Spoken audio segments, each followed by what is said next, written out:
We didn't really know what to expect somewhat at the beginning of the year because we had so many new players.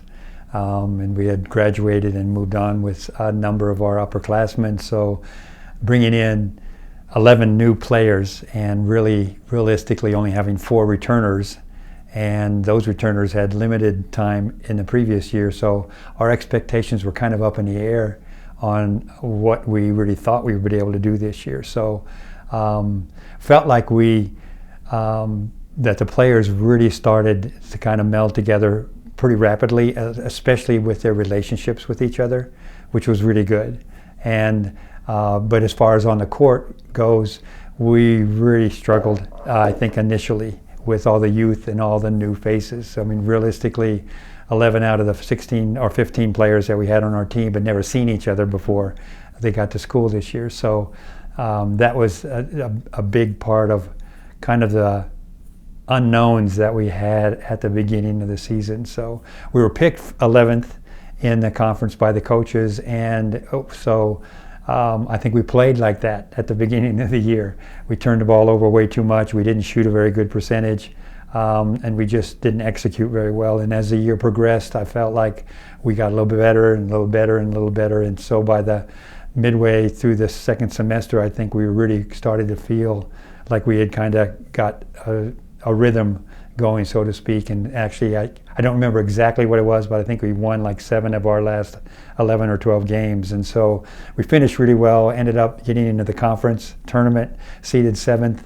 And so I felt like we did better than the expectations were. So that's always, I think, a positive way to look back at the season. I think, I don't know, obviously it could have been different for every individual player from that standpoint, but we didn't really have and haven't really had in the last 3 seasons or so a, so to speak, go-to type player.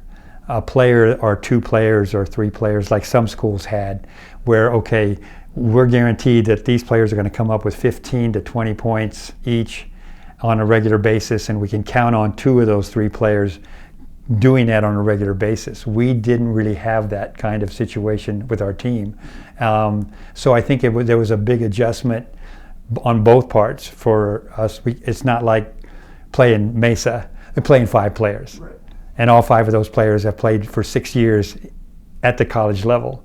And so we're dealing with 7 freshmen and some transfers and a few returners. And so we're trying to figure it out as the season goes along. And so we didn't really have the maturity, so to speak, in some ways that, okay, player A, player B, we know they need to be on the floor for 30 minutes a game.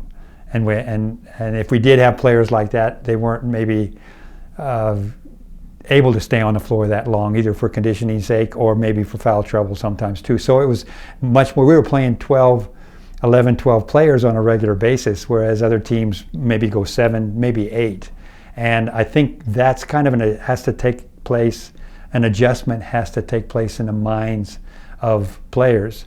Especially, I mean, freshmen, if they're coming to college, they're used to being on the court on their high school team pretty much the whole time. Because if they're good enough to play at the college level, they're probably good enough that they need to be a main player on their high school team. And so if you're used to that as a high school player, and then you come in and, okay, I'm getting 3 minutes here, then I'm getting 3 or 4 minutes here, it's adjustment, I think, mentally for them to, number one, realize that I'm not going to be on the court all the time, and I need to earn that time on a regular basis from day to day in practice all the way along. And so we changed our starting lineup consistently almost all through the year. Kind of got to a point where we felt like we had a nucleus at the end of the year in the last 7 games or so, where we pretty much had that 5 that we felt the best about. It wasn't necessarily the best 5 necessarily all the time because of injuries, some of our players being out for COVID sometimes too, but I think that adjustment had to take place mentally, I think, from our players and even from the coaching staff. It's a good point because we were, as you kind of pointed out, we were, if you do look at the statistics in the conference at the end of the season, we were the worst 3-point shooting percentage of any team in the conference. We were the worst free throw shooting percentage of any team in the conference, and we turned the ball over more than just about everybody else in the conference. That's not a positive thing. Okay, but on the other side, as you mentioned, we were probably the best. I think we were the best offensive rebounding team in the conference, and we were, I think, maybe the top team in total rebounds that we were on the team. And we also, actually, field goal percentage, in spite of our lack of three-point shooting, we were still in the top 5, I think, in our field goal percentage. So it was like, okay, really not very good in these areas of those 3 areas that I mentioned, but at least we compensated by getting the rebounds and being consistent with the rebounds and doing a pretty good job as far as our field goal percentage. So it kind of equaled out a little bit more than, if we'd have shot the ball about 35% from the field goal and actually not been a good rebounding team, it would have been a very, very rough season. So what that does, it's okay, and what's happening right now with our postseason, we're working on our three-point percentage, we're working on our free throws, and we're working on taking care of the basketball by doing some more fundamental type drills and so much as that. So if we can, from the coach's viewpoint at least, if you try to look at it as a positive, all 3 of those categories, three-point shooting, free throw shooting, and turnovers, those are somewhat controllable areas that we do have some kind of control over. And so let's work on those in the postseason and in the preseason and in the summer, improve those areas. If we can maintain the rebounding and maintain the field goal percentage and add some better three-point percentages into that, then hopefully the overall field goal percentage can go up. And also we can turn the ball over less, which means we have more possessions to potentially score. So that's it was really interesting, when you look at, we were so lopsided on one side with those 3 categories, but we were kind of lopsided on the other side because we really compensated for it. Some people might say, well, you had more opportunities to get rebounds because you missed more shots. From the three-point line we did, but we shot better from inside the three-point line. I think what my main goal was, and let's at least get the experience and the feeling of getting into a postseason play and getting in the conference. So now, added, we didn't play as well as we would have liked to at Mesa. Went on the first round of the tournament, but at least for us to be able to get in, and even in spite of all the PI and all that kind of stuff, not knowing if we're going to get in or not, and how it was all set up this year because of the interesting way that they had to seed the conference tournament, to be able to at least get in and get a 7th seed and be able to play in that. I'm hoping that's going to carry over as far as momentum and hopefully some inspiration for our players to, okay, we got in last year, that's our expectation, and now let's see if we can get in, and not just get in, let's get in and let's try to win this thing next year. So hopefully that's going to be the case. And it was a first experience for a lot of young players. Going into that game, I'm looking at the starting lineups, and Mesa, we're going in and, okay, they're starting 5 players. 4 of those players had been played for 6 years. And one of them was the player of the year in the conference, and the other one was probably the next player on the list to be the player of the year. And then our starting lineup goes up freshman, sophomore, and a 5th-year senior. And it could have been a freshman also at that spot too, because Mason played as many or more minutes than Jasmine did sometimes. So I'm thinking, okay, it's like freshmen in high school playing against freshmen in college in some ways. And so on one hand, we could have used that as an excuse all year long. But on the other hand, let's use that as a positive and say, let's just get better and let's continue to get better. So I think, I'm rambling on a little bit, but I think when you look at who were the 4 teams that got into the regional tournament, it was Mesa, who had 5 returners, starters, and played 5 players pretty much all year long. It was Metro, who had a big chunk of their team back from previous year and were juniors and seniors. And it was Mines, who probably had as much experience back, had their whole starting 5 back, as 5th-year kids or 6th-year kids too. And then there was, it was a fourth one. It was, I've gone blank here. Yeah, I can't remember. Oh, it was Pueblo. Oh yeah. And Pueblo made it, and they did have some new players that transferred in, but they were pretty good high-level transfers that they brought in, and he did still have a pretty good nucleus returning from previous year, whereas we really didn't have any nucleus coming back. And so our hope is that that nucleus that we now have in that young class, or two classes in particular, will continue to get better, and hopefully in 2 or 3 years, or maybe even next year, we can benefit like some of those other teams did this year by having so many returners back. Well, we have, that we have the 4 fifth-year kids that moved on, and so we really don't have any seniors next year, and so we're still going to be very young from the sophomores and juniors, eligibility-wise, and so. But I think within that group we have some individuals that now we have found.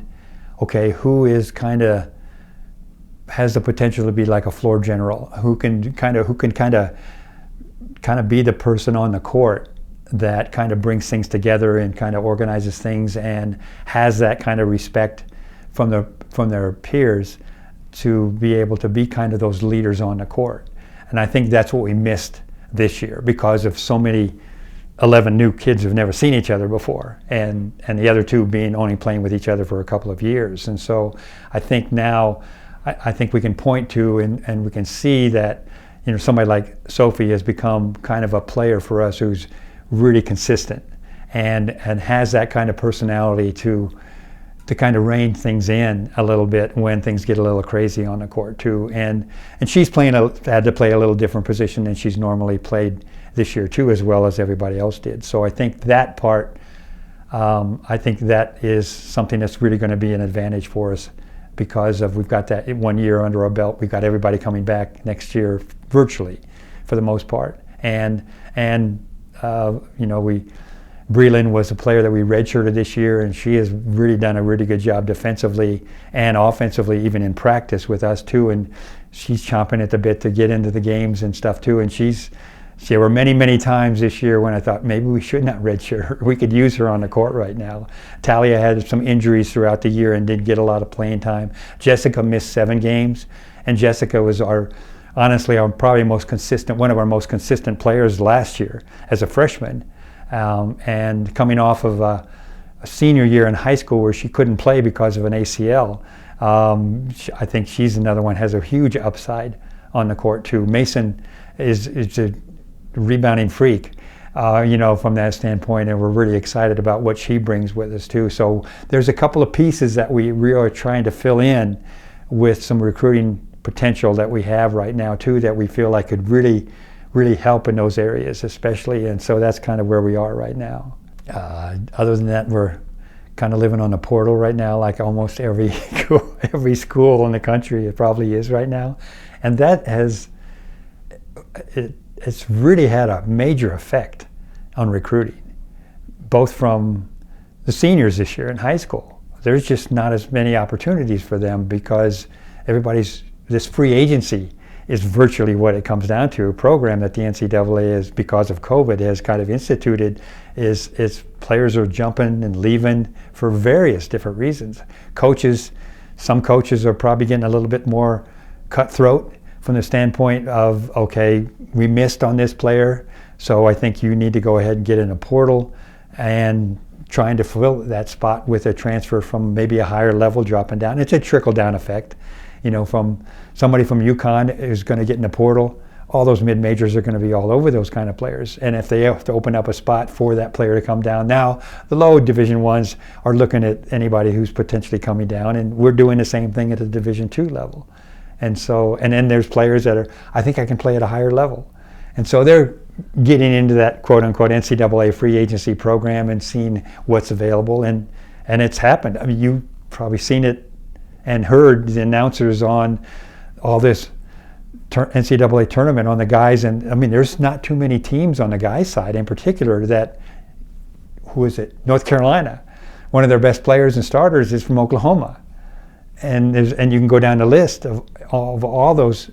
Duke got some players in that, that transferred in for 1 year too, so it's really it's really changed the whole recruiting mentality and process of doing it, and it's really going to be interesting to see what happens. It's going to, like in our conference, you know, all those teams I just listed who were in the regional tournament, their rosters are going to look a lot different next year. We were just kind of a year ahead, in a sense, because our roster looked a lot different this year. It's not going to look that much different next year.